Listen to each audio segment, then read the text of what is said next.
জয় যিশু। ঈশ্বরের বৈশিষ্ট্য সমূহ, ঈশ্বরের বৈশিষ্ট্য সমূহ। গীত সংহিতা 139 অধ্যায়ের 7 এবং 8 পদ। গীত সংহিতা 139 অধ্যায়ের 7 এবং 8 পদ। আমি তোমার আত্মা হইতে কোথায় যাইব, তোমার সাক্ষাৎ হইতে কোথায় পালাইব? যদি স্বর্গে গিয়া উঠি, সেখানে তুমি, যদি পাতালে শয্যা পাতি, দেখো সেখানে তুমি। ঈশ্বরের অস্তিত্ব আছে এ কথা বাইবেল প্রমাণ করবার চেষ্টা করে না, বরং তার অস্তিত্ব আছে বলে ধরে নেয় এবং অসংখ্য গুণাবলী বর্ণনা করে যেগুলি তারই বৈশিষ্ট্য।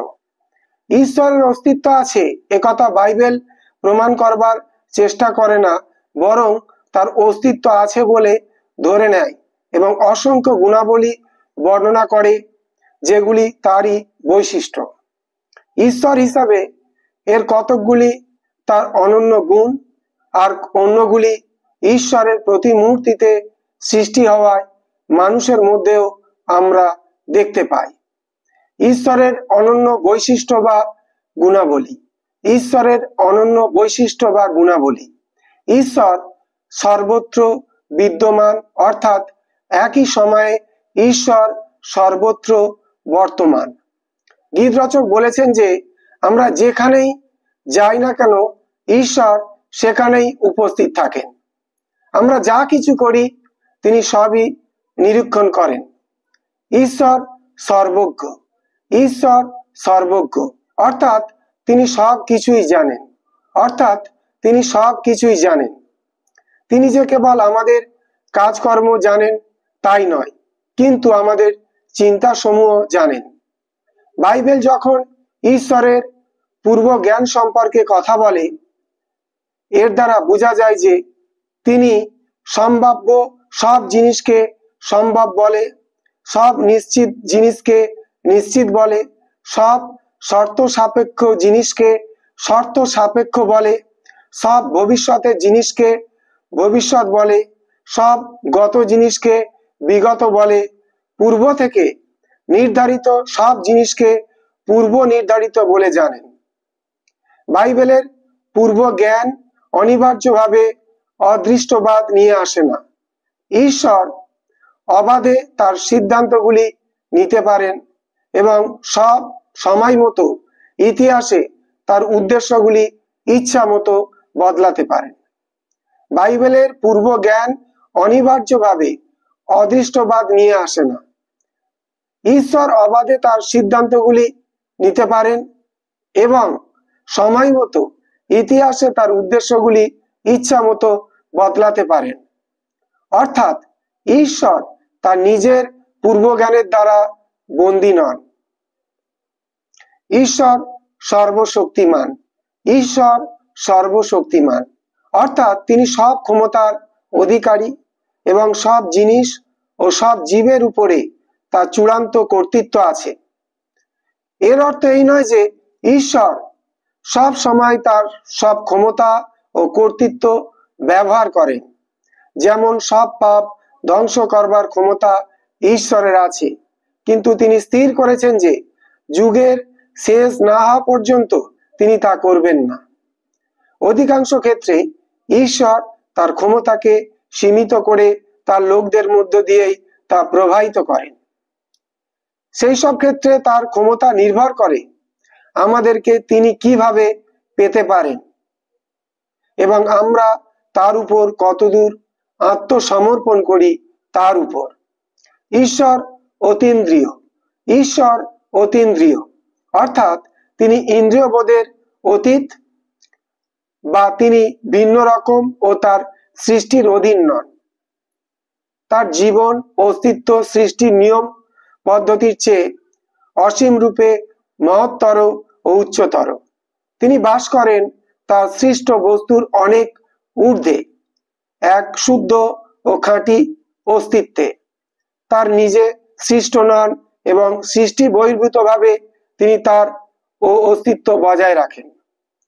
এই অতীন্দ্রিয় হওয়ার ফলে এটা বোঝা যায় যে ঈশ্বর তার সৃষ্ট লোকদের মধ্যে তাদের ঈশ্বর হিসাবে বাস করতে অসমর্থ ঈশ্বর অনন্ত, অর্থাৎ তিনি চিরস্থায়ী বা তার কোনো সীমা নাই। আমরা এখানে দেখতে পাচ্ছি যে এই অতীন্দ্রিয় হওয়ার ফলে এটা বোঝায় না যে ঈশ্বর তার সৃষ্ট লোকদের মধ্যে তাদের ঈশ্বর হিসাবে বাস করতে অসমর্থ। ঈশ্বর অনন্ত, অর্থাৎ তিনি চিরস্থায়ী বা তার কোনো সীমা সংখ্যা নেই।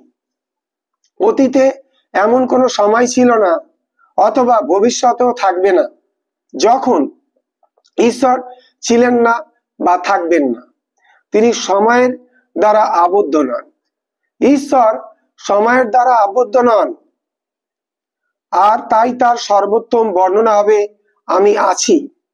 ঈশ্বর অপরিবর্তনীয়। ঈশ্বর অপরিবর্তনীয়, অর্থাৎ তার বৈশিষ্ট্যের মধ্যে তার শুদ্ধতার অথবা মানব জাতির জন্য তার উদ্দেশ্যের কোনো পরিবর্তন নেই।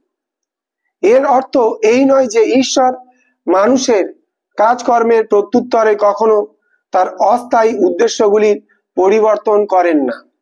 উদাহরণস্বরূপ বলা যায় যে পাপীদের সরল অনুতাপের কারণে তিনি তার বিচারদণ্ডের অভিপ্রায় পরিবর্তন করতে পারেন। এছাড়াও তিনি মানুষের প্রয়োজনে ও তার লোকদের প্রার্থনার উত্তরে অবাধে তার প্রতিক্রিয়া জানাতে পারেন। শাস্ত্রে অনেক জায়গায় ঈশ্বর সম্পর্কে বলা হয়েছে যে ধার্মিকদের একাগ্র প্রার্থনার ফলে তিনি তার মন পরিবর্তন করে থাকেন। ঈশ্বর শুদ্ধ ও পবিত্র। ঈশ্বর শুদ্ধ ও পবিত্র, অর্থাৎ তিনি সম্পূর্ণরূপে পাপমুক্ত ও সম্পূর্ণরূপে ধার্মিক। আদম হাওয়াকে সৃষ্টি করা হয়েছিল পাপবিহীন অবস্থায়, কিন্তু তাদের পাপ করার সামর্থ্য ছিল। পক্ষান্তরে ঈশ্বর পাপ করতে পারেন না। তার পবিত্রতার মধ্যে আছে তার উদ্দেশ্য ও পরিকল্পনা বাস্তবায়নে তার একাগ্রতা। ঈশ্বর ত্রয়াত্মক বা ত্রিত্ব।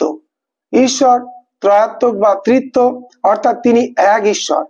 অর্থাৎ তিনি এক ঈশ্বর যিনি নিজেকে প্রকাশ করেছেন পিতা, পুত্র ও পবিত্র আত্মারূপে তিন স্বর্গীয় ব্যক্তির মাধ্যমে। প্রত্যেক ব্যক্তি অন্য দুইজনের সমান পূর্ণ ঈশ্বরত্বের অধিকারী, তবুও তারা তিন ঈশ্বর নন, কিন্তু একজন।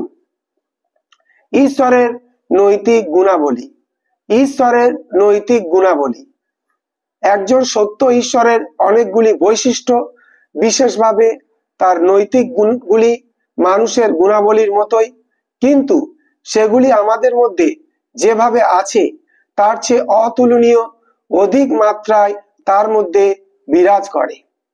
যেমন ঈশ্বর ও মানুষ উভয়ের ভালোবাসার ক্ষমতা থাকলেও কোনো মানুষই ঈশ্বরের মতো অত অধিক মাত্রায় ও গভীরভাবে ভালোবাসতে পারে না। তাছাড়া এটাও বলা দরকার যে এই সমস্ত বৈশিষ্ট্যগুলি কাজে লাগাবার ক্ষমতা আমাদের ঈশ্বরের প্রতিমূর্তিতে সৃষ্টি হওয়ার সঙ্গে সম্পর্কযুক্ত। অর্থাৎ তিনি যে আমাদের মতো তা নয়, কিন্তু আমরা তার মতো। ঈশ্বর মঙ্গলময়। ঈশ্বর মঙ্গলময়।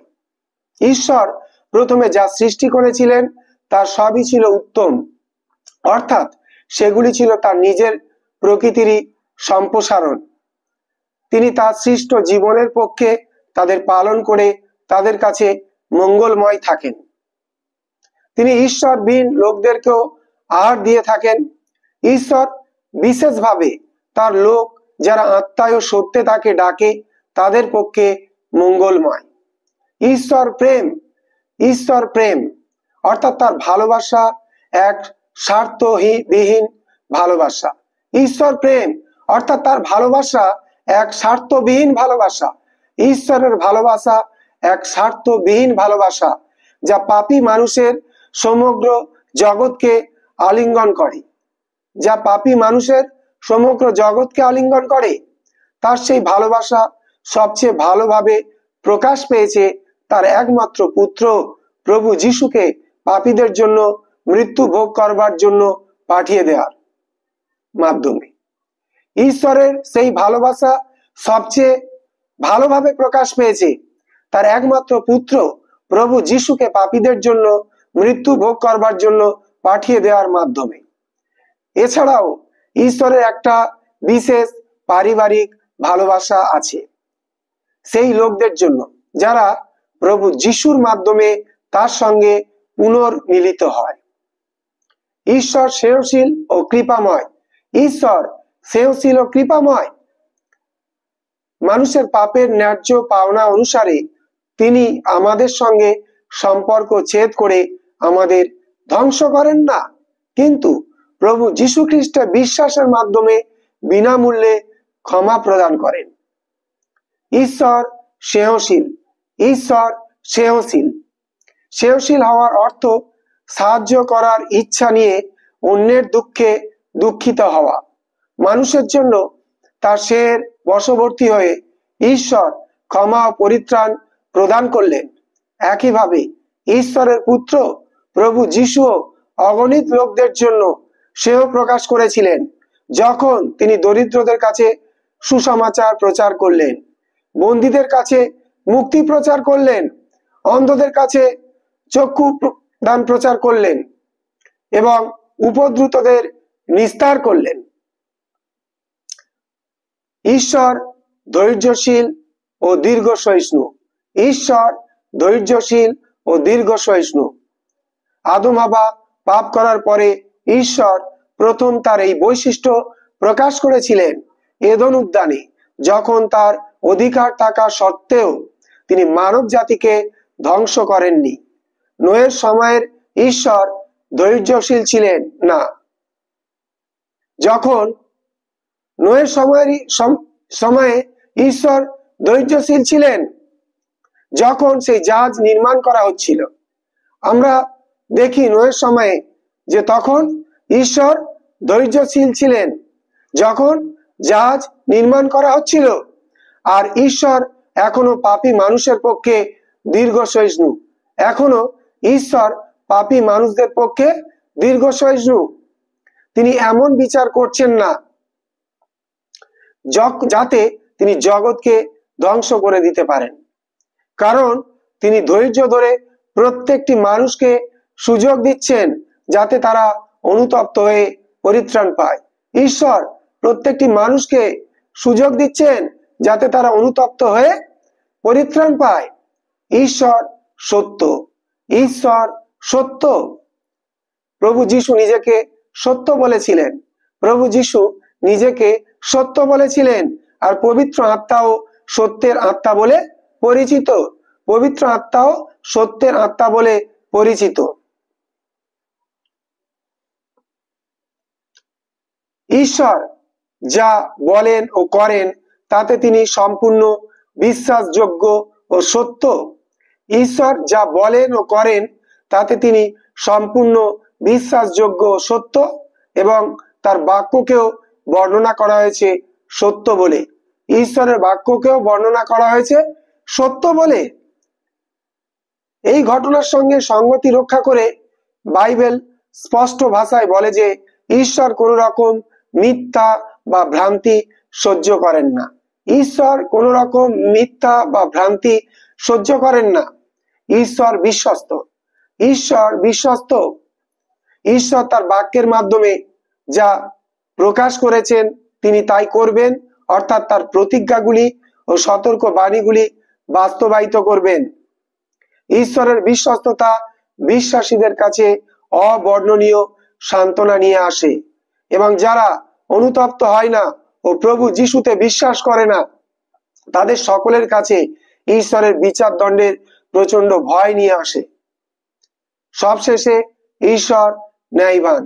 ঈশ্বর ন্যায়বান।